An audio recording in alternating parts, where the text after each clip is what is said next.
자, 우리 기도 제목 한번 따라하십니다. 세상의 불안함과 미래의 불확실함이 오히려 하나님을 의지하고 소망하는 기회가 되게 하소서. 아멘, 할렐루야, 아멘.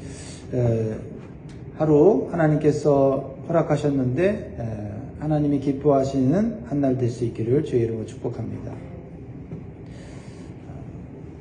우리가 묵상하는 전도서는 해 아래의 헛됨과 인생의 허무함을 극복하기 위해 매우 구체적이고 경험적인 진리와 지혜를 우리에게 가르쳐주고 있어요. 오늘 본문은 해석하는데 좀 까다로운 면이 있는데 한 가지 진리를 마음에 새기면 이 말씀을 분명히 우리가 이해할 수 있고 유익이 됩니다. 그것은 역설적인 소망을 가지라는 거예요. 역설적인 소망. 소망이 없어 보이는데 오히려 거기에 소망이 있다는 거예요. 역설적인 소망과 성실한 태도를 가지라는 교훈을 주고 있는데요. 무슨 말입니까? 이 세상의 삶은 사람들이 감당할 수 없는 재난들이 많다는 거예요. 이게 현실이라는 거예요. 그래서 미래가 어떻게 될지를 모른다는 겁니다. 그러므로 사람들은 근본적으로 매일매일 불안해하면서 걱정하면서 살 수밖에 없다는 겁니다. 그럴 때 사람들의 반응은 두 가지로 나타날 수 있다는 거죠. 염세주의와 쾌락주의. 즉, 이 세상을 살아봐야 뭐하나. 참 이 세상 이상하다. 왜 이 세상에 이렇게 모순된 일이 많고 예상치 못하는 재난이 많을까? 왜 이런 세상에 태어났을까? 이렇게 회의를 느끼는 거예요. 그래서 무기력하게 사는 거예요. 세상의 모순과 구조를 불평하고 원망하면서 할 수 없이 사는 거죠. 그렇게 사는 사람들이 많이 있습니다. 나는 왜 이런 부모에게 태어났나? 나는 왜 이런 환경에 태어났나? 차라리 태어나지 않았으면 좋았을 텐데 하는 태도로 사는 사람들이 많이 있어요.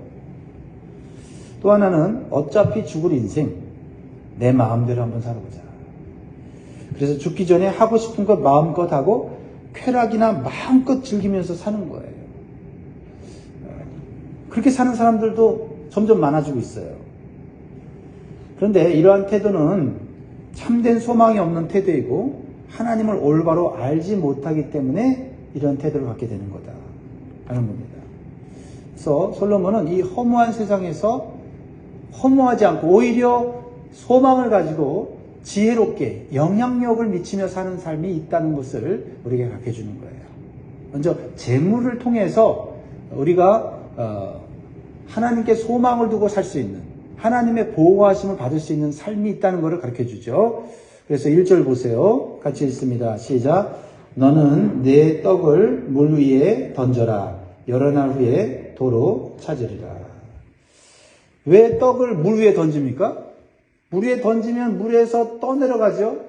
그 떠내려간 그 떡을 우리가 잡을 수 있습니까? 잡을 수 없죠. 떠내려갔는데 어떻게 잡습니까? 그런데 그렇게 하라는 거죠. 자, 두 가지 해석이 가능한데요. 하나는 상업적인 투자의 의미로서 해석을 해요. 그러나 여기서는 구제와 나눔의 의미로 해석하는 것이 합당해요. 물 위에 떡을 던지라는 말은 내가 가진 것을 어려운 사람들과 나누라는 거예요. 즉, 구제를 하라는 거죠. 그런데 이때 태도가 중요해요, 태도. 태도가 뭐예요? 물 위에 던진다는 건 뭐냐? 내게 아니라는 거예요. 보상이나 대우를 바라지 말고 주라는 거예요. 이 태도가 굉장히 중요하다는 거죠. 그런데 여러 날 후에 도로 찾으리라 이렇게 말하고 있어요. 그것은 무엇을 의미할까요? 하나님의 은혜를 바라보라는 거예요. 사람에게는 보상을 바라지는 말아야 되지만 하나님의 은혜를 바라보라는 겁니다. 왜요? 내가 어려울 때 내가 구제한 것을 기억하신 하나님께서 생각지 못한 방법으로 나를 구제하신다는 거예요. 이러한 하나님의 축복의 원리를 물질 속에 담아주셨다는 거죠. 그러니까 사람들은 어떻게 하냐면 물질로 나를 안전하게 만들려고 해요. 그런데 물질로는 생명을 구할 수가 없지 않습니까? 그래도 가장 우리의 생명을 보존하고 가장 우리를 안전하게 만드는 게 물질이에요. 이걸 뛰어넘어야 돼요. 역설적인 소망이죠. 물질로는 결코 우리가 우리 생명을 보존할 수가 없는데 이 물질을 하나님이 기뻐하시는 대로 나누고 구제하는 데 사용하면 하나님께서 내 생명을 보호하신다는 거예요. 그러니까 물질을 올바로 사용하는 법은 바로 하나님이 어떤 분인지를 깨닫는 거예요. 할렐루야. 그래서 2절 보세요. 좀 더 구체적으로 얘기하죠. 7에게나 8에게 나눠줄지어다 무슨 재앙이 땅에 임하는지 네가 알지 못함이니라. 이걸 이제 거꾸로 좀 이렇게 읽어볼게요. 무슨 재앙이 땅에 임하는지 내가 알지 못하기 때문에 7에게나 8에게 나눠줄지어다. 그러니까 이거를 세상적인 투자 개념으로 말을 하자면 여러 사람들에게 또는 여러 은행 계좌에다가 돈을 투자하고 분산해서 적금만 해놓으라는 겁니다. 그런데 그건 세상적인 방법이에요. 우리가 아무리 우리의 돈을 분산해서 놓는다 하더라도 우리가 그것을 다 내 것으로 만들 수 없어요. 중요한 건 뭐예요? 가능한 한 많이 나눔을 실천하라는 거예요. 7에게나 8에게 나눠줄지라는 것은 7은 완전수 아닙니까? 가능한 한 내가 가진 걸 가지고 나를 위해 투자하지 말고 다른 사람들을 섬기면서 나누면서 살려고 하는 거예요. 그런데 내가 재물을 나눈 사람들 중에 누군가가 내가 재난 당할 때 구원해 줄 수 있다라는 거죠. 근데 그 사람이 구원해 주는 게 아니라 바로 이 말씀을 실천하는 자를 하나님이 보시고 하나님이 우리를 보호하시고 우리를 안전하게 해주신다는 거죠. 여기서 역설적인 소망이 있어요. 그렇죠? 물질로는 행복해질 수 없어요. 완벽하게 행복해질 수 없어요. 잠깐의 행복, 잠깐의 기쁨을 줍니다. 근데 물질로는 다른 사람을 행복하게 해줄 수 있어요. 그렇죠? 물질을 나눌 때 그 사람이 얼마나 행복해 합니까? 특히 굉장히 필요로 하는 사람에게 필요를 나눠줄 때 얼마나 감사하고 얼마나 감동받아요? 그런데 다른 사람을 행복해 주니까 그 행복이 나에게 돌아온다 이 말이죠. 물질로는 행복을 누릴 수 없는데 물질로 다른 사람을 행복해 주면 그 행복이 나에게 돌아오게 하나님이 하신다는 거죠. 그래서 역설적인 소망이에요.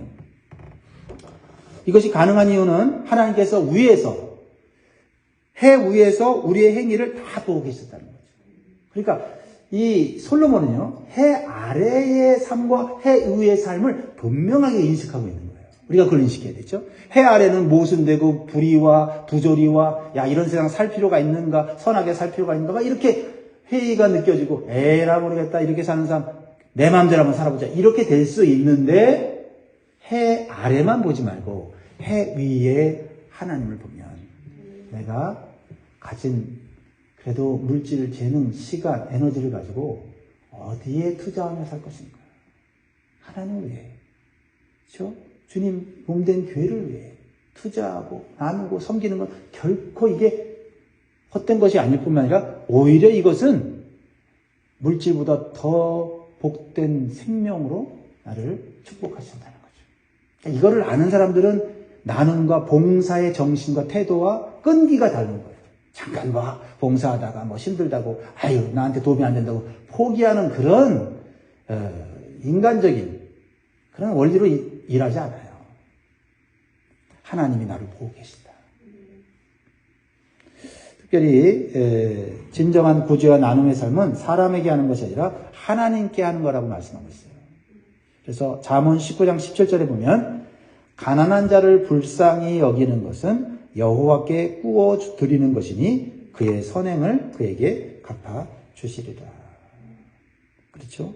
물질로 어떤 사람은 타락하고 물질로 죄를 지을 수가 있는데 어떤 사람은 물질을 통해서 하나님을 만나고 하나님의 은혜를 더욱 체험하게 될 수 있다는 거죠.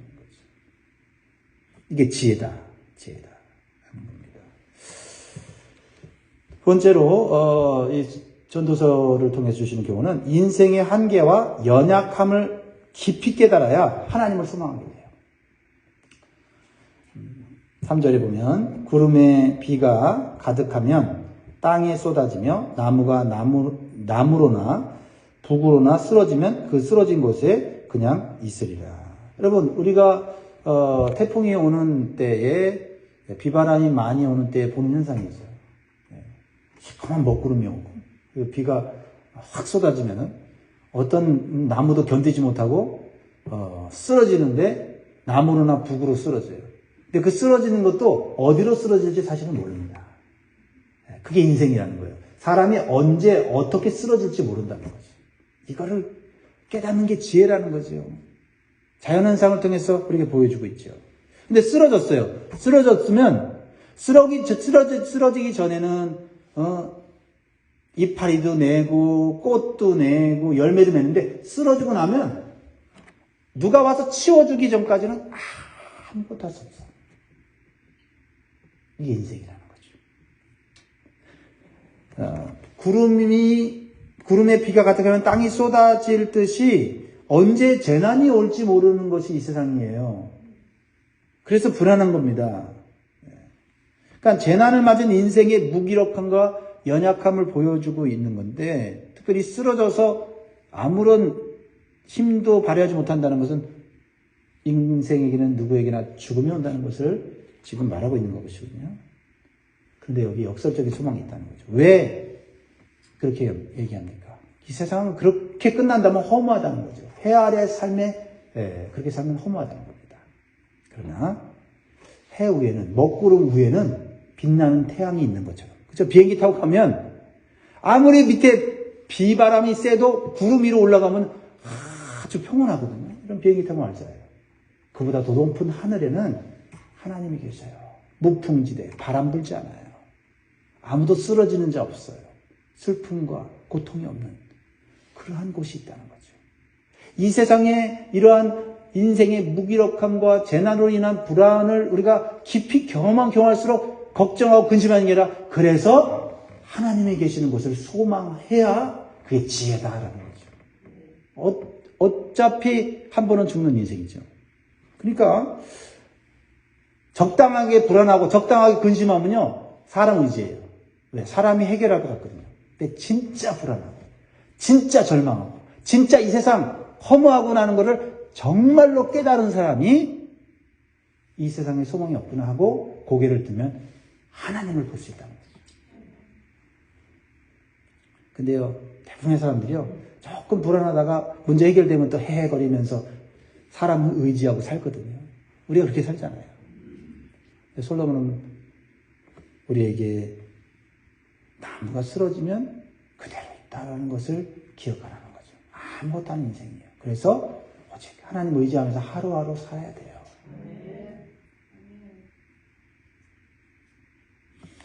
세 번째로는요, 환경과 기회만 살피지 말고 적극적인 자세로 살 것을 말씀하고 있습니다. 자, 4절 같이 읽습니다. 시작. 풍세를 살펴보는 자는 파종하지 못할 것이요 구름만 바라보는 자는 거두지 못하리라. 자, 이게 농부가 봄에는 씨를 뿌리는데 씨를 뿌릴 날씨를 보죠. 풍세를 보는 거예요. 근데 날씨를 보면서 야, 오늘보다 좀 내일 더 좋은 날이 올 것이라고 생각하고 자꾸 시간을 미루는 거예요.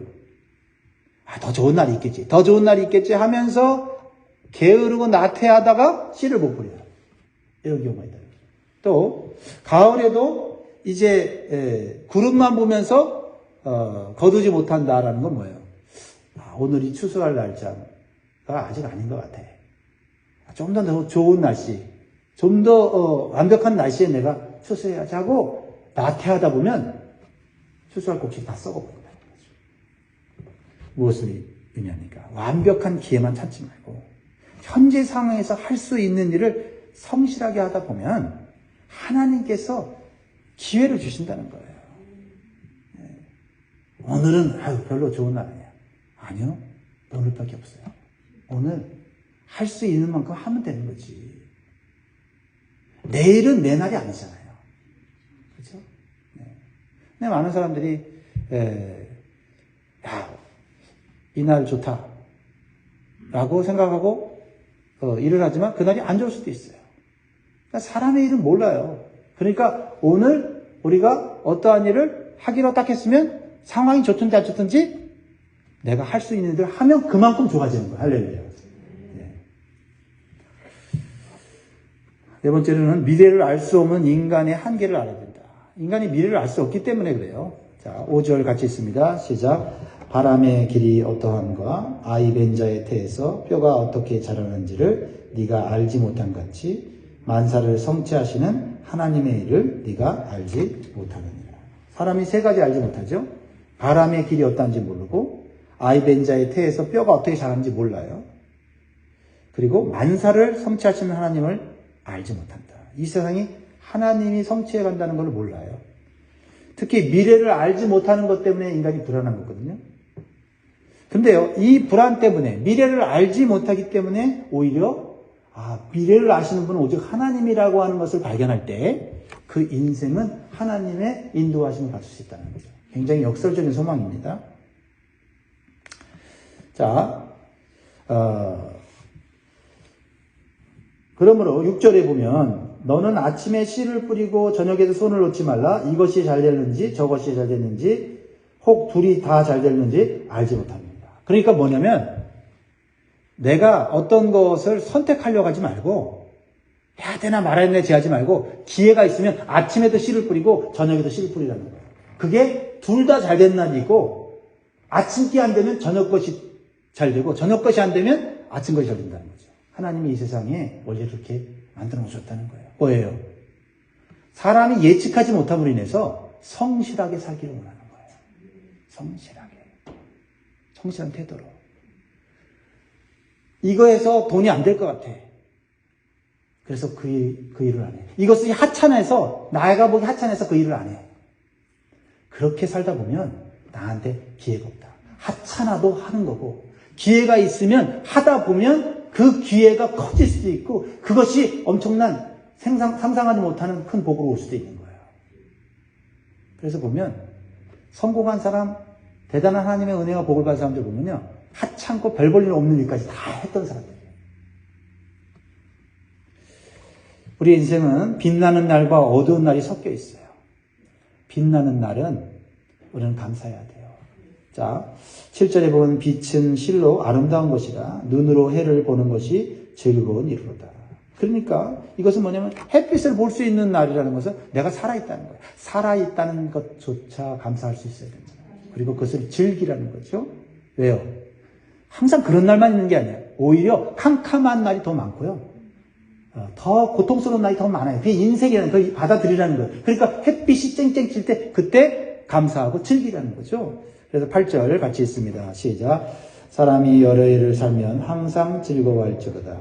그러나 캄캄한 날들이 많으리니 그 날들을 생각할지로다. 다가올 일은 다 헛되도다. 죽음의 날이 있고, 그렇죠? 질병과 여러 가지 예상치 못하는 고통의 날이 사실 더 많다는, 인생에 더 많다는 거예요. 그러니까 우리가 그것을 인내하고 잊어버리고 하룻밤 자고 나면 또 새 마음을 가지기 때문에 모르지 사실은 고통과 깜깜한 날이 훨씬 더 많은 게 인생이다. 그걸 받아들여라. 그러나 햇빛이 비치는 그날이 올 때 기뻐하고 감사하고 살면 이 캄캄한 날 이겨낼 수 있다는 거죠. 마지막으로 한 가지 더 살펴보면 인생을 즐겁게 살되 하나님의 심판을 기억하라는 거죠. 이게 진정한 이 세상을 사는 지혜다라는 겁니다. 네, 특별히 청년들에게, 젊은 사람들에게 교훈을 주죠. 다 같이 읽겠습니다. 시작. 청년이여 내 어린 때를 즐거워하며 내 청년의 날을 마음에 기뻐하여 마음에 원하는 길들과 내 눈에 보는 대로 행하라. 그러나 하나님이 이 모든 일로 말미암아 너를 심판할 줄 알라. 청년 때를 왜 예를 듭니까? 가장 혈기왕성하고 가장 자신감 있고 뭔가 하면 이루어질 수 있을 것 같은 그런 기회가 많은 청년 때, 그때 네 어린 때를 즐거워하며 내 청년의 날을 마음에 기뻐하여 마음에 원하는 길들과 내 눈에 보는 대로 행하라. 마음껏 그렇게 한번 살아보라는 거예요. 하고 싶은 대로 내 마음이 원하는 대로 즐거운 것들을 다 해보고 하고 싶은 거 다 해보라는 거죠. 자, 여기는 긍정적인 요소와 부정적인 요소가 있어요. 뭡니까? 마음껏 미래를 펼치되 그러나 하나님의 심판이 있다는 것을 기억해야 하는 거죠. 그러면 즐기라는 말입니까? 즐기지 말라는 말입니까? 하나님께서 주신 것들 중에 즐겨야 될 것들이 있어요. 즐길 수 있도록 하나님이 허락하신 것들이 있습니다. 그걸 기억하는 거예요. 하나님이 나에게 주신 것들 감사하면서 즐기는 거죠. 그런데 하나님을 잊어버릴 정도로 즐기면 안 된다는 거예요. 절제하며 선을 넘지 말고 즐겨야 한다는 거죠. 죄를 짓지 말고 즐겨야 한다는 거죠. 그러니까 왜 그렇게 할 수 있어요? 하나님의 심판을 생각하면 내가 즐기다가도 여기까지지. 사람마다 조금씩 다를 거예요. 믿음의 분량에 따라 좀 다를 거예요. 그렇죠? 나이를 먹을수록 다를 거예요. 나이 먹어보니 내가 그렇게 욕심부리고 그렇게 내가 하고 싶었던 거 나이 들고 보니 그거 별 볼 일 없었는데 내가 왜 거기에다가 인생을 투자했는가. 시기하고 질투하면서 막 가지려고 했던 거 나이 들어보니 그거 그렇게 중요한 거 아닌데 내가 그것 때문에 왜 사람과 아기다툼하며 살았나 느껴지잖아요. 그러니까 사람마다 믿음의 수준마다 그 즐기는 것이 좀 다를 수 있지만 중요한 것은 뭘 생각해야 돼요? 하나님의 심판을 생각하면서 이 땅의 삶이 전부가 아니니 하나님 나라에서 살 때 부끄럽지 않은 하나님 앞에 당당하게 설 수 있는 삶을 이 세상에 살라는 거죠. 훈련하라는 것입니다. 그래서 10절 같이 읽고 마무리하겠습니다. 시작. 그런즉 근심이 내 마음에서 떠나게 하며 악이 내 몸에서 물러가게 하라. 어릴 때와 검은 머리의 시절이 다 헛되니라. 나이마다 하나님께서 즐기게 하신 인생의 삶이 있지만 중요한 것은 뭐예요? 내 몸에서 악이 떠나게 해라. 악이 들어오게 해서는 안 되고요. 죄를 짓는 그런 삶으로 나아가지 않도록 조심하고 그리고 세상이 너무 불안하고 미래를 알 수 없어서 불안하고 걱정하고 근심하는데 너무 걱정하면서 살지 말라는 거죠. 왜요? 누가 계셔요? 해 위에 하나님이 계시니 해 아래 불의와 모순과 부조리와 여러 가지 불안한 고통스러운 삶을 보면서 너무 절망하지 마라. 오히려 불안하고 낙심될 때 하나님의 계심을 해 위에 하나님을 보면서 오히려 소망을 하나님께 두는 삶을 연습하라는 겁니다. 이것을 우리 젊은 분들이 나이가 젊을수록 빨리 깨달으면 좋겠어요. 아마 나이가 드신 분들은 이 전도서의 말씀 정말 공감하실 거예요. 그렇죠? 네. 그러므로 우리 젊은 자녀들을 위해 기도합시다. 그들이 젊은 날에 즐기고 또 미래를 준비하는 건 좋은 거지만 하나님을 생각하고 죄 짓지 않고 선을 지켜서 하나님의 심판대에 섰을 때 칭찬받는 인생을 하도록 우리가 기도해야 될 줄 믿습니다. 기도하겠습니다.